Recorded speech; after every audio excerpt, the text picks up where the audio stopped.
বাবা, তুমি এখানে কি করতেছো? আমি তোমাকে কখন থেকে খুঁজতেছি। তোর কোনো কাজ কাম নেই, তুই তো খুঁজবি। এই যে দেখো, কলমি শাক তুলে আনলাম, গিয়ে রান্না করব। তুমি তাড়াতাড়ি চলে এসো। যাচ্ছি, যা। তো এবার আমি এই শাকগুলো সুন্দর করে কেটে নিব।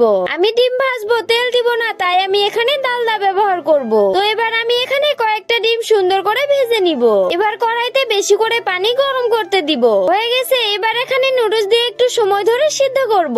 এরপর এখানে কলমি শাকগুলো দিয়ে একটু নেড়েচেড়ে বাটিতে তুলে নিব। তো আমার ভিডিও যদি তোমাদের ভালো লেগে থাকে তাহলে ভিডিওতে লাইক দিয়ে চ্যানেলটাকে একটু সাবস্ক্রাইব করে দাও প্লিজ। বাবা, হয়ে গেছে, এসো। হ্যাঁ, আসতেছি, একটু দাঁড়া। অত দাঁড়াতে পারবো না, আমার আর দর্শ হইছে না। আমি আগে খাই তো। আমিও খাই, তুই খাবি আর আমি চেয়ে চেয়ে দেখবো। তো বন্ধুরা, কে কে নুডলস খেতে পছন্দ করো কমেন্টে কিন্তু জানিয়ে দিবে। আমার কিন্তু নুডলস খেতে অনেক ভালো লাগে, আর আমি নুডলসেই মশলা ব্যবহার করেছি, তাই আমার নুডলস আরো অনেক মজার হয়েছে। দেখেছো এটা কতটা সুন্দর।